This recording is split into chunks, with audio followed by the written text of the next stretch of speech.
उसकी हालत खराब कर देंगे। सोचेंगे किस कारण से ये सही काम नहीं कर रहा, फिर बहुत से प्रयोग हम इस पर करेंगे। तो अच्छा है कि उस विषय में थोड़ी जानकारी। तो हमारे ऋषि महर्षियों ने बहुत बहुत कृपा की, हम सबको आचार संहिता दी, और आचार संहिताओं के माध्यम से हम अपने जीवन को ढाले, हम उस प्रकार से उनके मार्गदर्शन में चले। परंतु ये सब परंपराएं भी डगमगाई।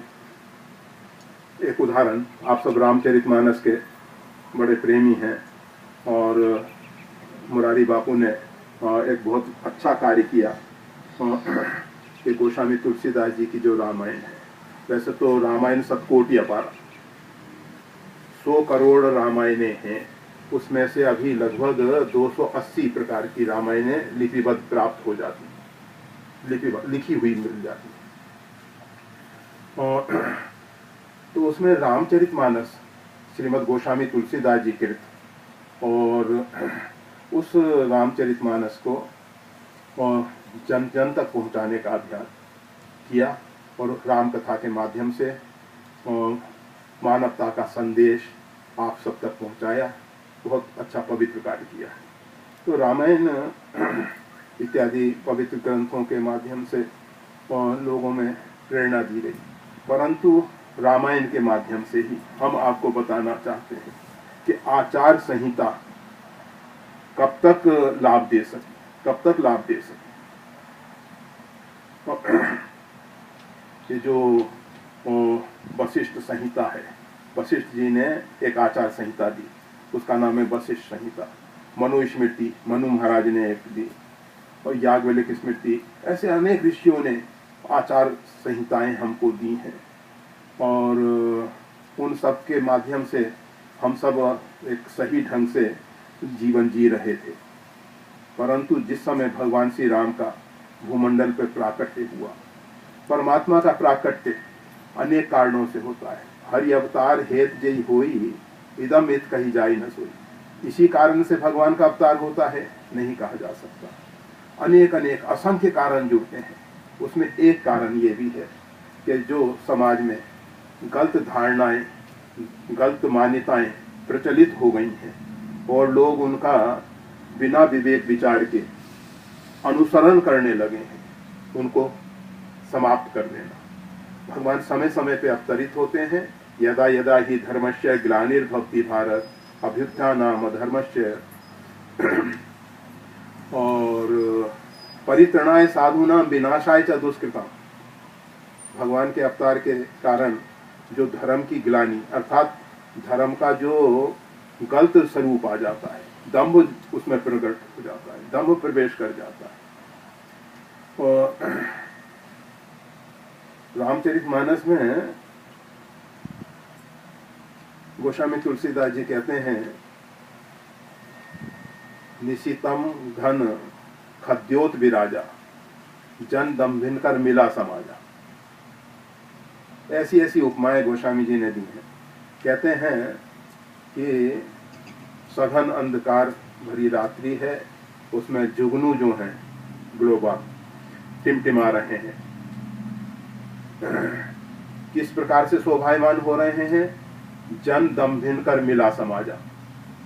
दम्भियों का जैसे समाज इकट्ठा हो गया हो।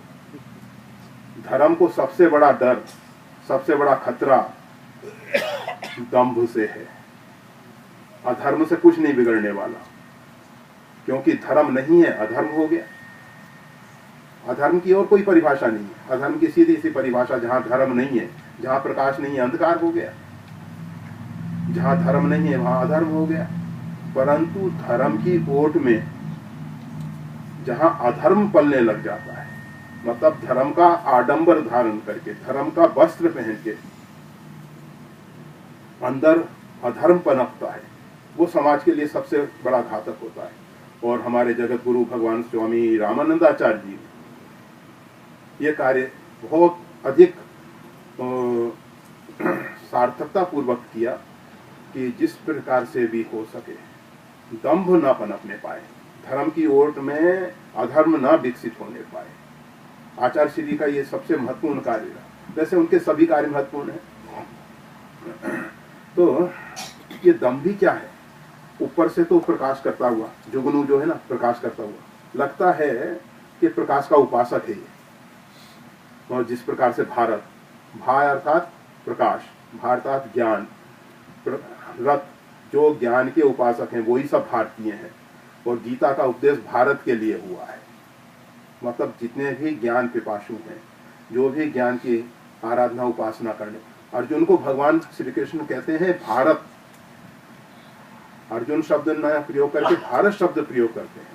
उसके पीछे उद्देश्य भगवान का यही रहा है कि जितने भी ज्ञान के पिपासु हैं उन सबके लिए गीता है। गीता कोई केवल अर्जुन के लिए नहीं आई है। चाहे वो भारतीय यूएस में हो, चाहे यूके में हो, कहीं भी हो, मतलब उससे कोई फर्क नहीं पड़ता। ज्ञान की पिपासा है और रहने वाले मूल निवासी भारत के हैं और ज्ञान की पिपासा नहीं है तो वो भारतीय नहीं है, हमारे विचार से नहीं। आप सब अपने को भारतीय मानो, अच्छी बात। तो जुगनू जो है ऊपर से तो लगता है कि वो प्रकाश का उपासक है, प्रकाश करता हुआ नजर आता है, परंतु वो अंदर से क्या चाहता है? सघन अंधकार हो, भयंकर अंधकार हो, ऐसा अंधकार हो जिसमें उसका प्रकाश दिख सके। अंदर की उसकी जो अभिप्सा है वो है अंधकार की, उसकी प्यास अंदर है अंधकार की, और ऊपर से प्रकाश करता हुआ नजर आ रहा है। ये दंभियों का काम है। ऊपर से धर्म का चोला धारण किए हुए हैं और अंदर ही अंदर अधर्म का। तो कभी कभी आचार संहिताओं के माध्यम से धर्म की भी व्याख्याएं दंभी लोग अपने ढंग से करने लग जाते हैं। और जब धर्म की व्याख्या अपने ढंग से की जाती है तो वो फिर वो चारवाक ने और कुछ नहीं किया है। चारवाक उसको लोग कहते हैं। चारुवाक जो रुचिकर वाक्य हैं उनको स्वीकार करने वाला, ये मन की रुचि।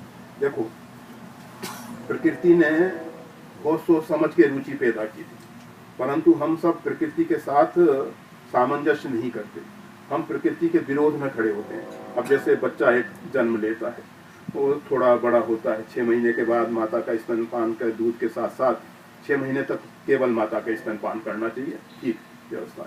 उसके बाद उसको दूसरे आहार इत्यादि, हमारे यहाँ उस समय अन्नप्राशन संस्कार होता है, तो सबसे पहले अन्न देने की व्यवस्था की जाती है। उस समय बच्चे के सामने मिर्च मसाले के पदार्थ रखो, बच्चा कभी नहीं खाएगा। ये जो बच्चा एक दिन मिर्च मसाले के पदार्थ बिल्कुल नहीं खा सकता था, धीरे धीरे हमारी माताएं बहनें ऐसे चटपटे आहार बनाती हैं, तैयार करती हैं, नाना प्रकार के रुचिकर, और वो रुचिकर व्यंजन, नाना प्रकार के पदार्थ, फिर बच्चा उनके बिना रह नहीं सकता। ये जीव के साथ हमने बहुत बड़ा अन्याय किया, जीव को हमने दर्द किया है। एक बार हमने अपने जिंदगी में तंबाकू का एक छोटा सा पत्ता मुख में रख के देखा। हमने कहा ये लोग तंबाकू क्यों खाते हैं? एक बार का अनुभव बड़ा बेकार लगा, फेंक देना पड़ा। परंतु लोग ऐसे हैं कि बहुत से लोग बिना तंबाकू के रह नहीं सकते, चाहे कोई धूम्रपान के रूप में कर रहा है, कोई नाक में सूंघने के लिए कर रहा है, कोई सीधे खाने के रूप में कर रहा है, गुटखा इत्यादि। तो धीरे धीरे अभ्यास कराया जाता है। हमारी जीव परमात्मा ने इसलिए दी थी कि शरीर में जो तत्व कम हो, जिस तत्व की कमी हो रही है, जिसके कारण शरीर का पोषण सही नहीं हो पा रहा, उसकी रुचि जागृत हो, इसके लिए जीव थी। परंतु हमने उस जीव की क्षमताओं को समाप्त कर दिया और हमने उस स्थिति में ले जाके खड़ा कर दिया कि बस हमको वैसा ही भोजन चाहिए। तो ये रुचि कर जो है ना, चारुवाक अपनी रुचि के अनुसार, तो चारुवाक ने धर्म की व्यवस्था को भंग कर दिया। बृहस्पति जी के शिष्य, चारुवाक और किसी का नहीं है, बृहस्पति का शिष्य। तो हम बता रहे थे कि धर्म की व्याख्याएं दम्भियों ने अपने अपने ढंग से करनी शुरू कर दी, और भगवान श्री राम के जीवन में सबसे बड़ी समस्या यही आई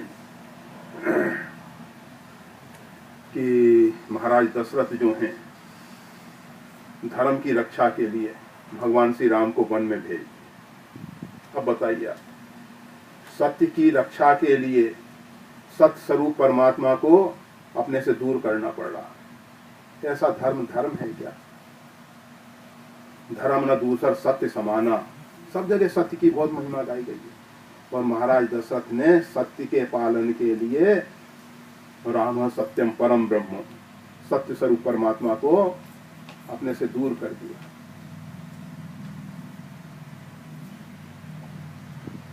और गुरु वशिष्ठ जी भी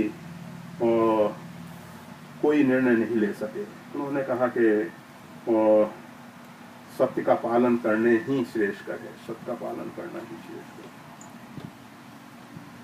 परंतु एक संत हमारे बीच में आए। रामचरितमानस के पात्रों में अयोध्या कांड में एक विशेष चरित्र है, और उसकी फलश्रुति में गोस्वामी तुलसीदास जी कहते हैं, भरत चरित्र कर नेम तुलसी जे सादर सुनहि, सिया राम पद प्रेम अवस होए भव रस। भरत चरित्र करने, भरत जी का चरित्र जो है, अयोध्या कांड भरत चरित्र है। उसके प्रारंभ में गोस्वामी तुलसीदास जी वो हनुमान चालीसा वाला ही दोहा, श्री गुरु चरण सरोज रज निजमन मुकुर सुधार, वर्णव रघुवर विमल जस जो दायक फलचार। तो ये जो रामचरितमानस का अयोध्या कांड है, एक संत चरित्र है। और वैसे सबसे ज्यादा पाठ होता है सुंदरकांड का, रामचरितमानस का सुंदरकांड का पाठ बहुत ज्यादा होता है।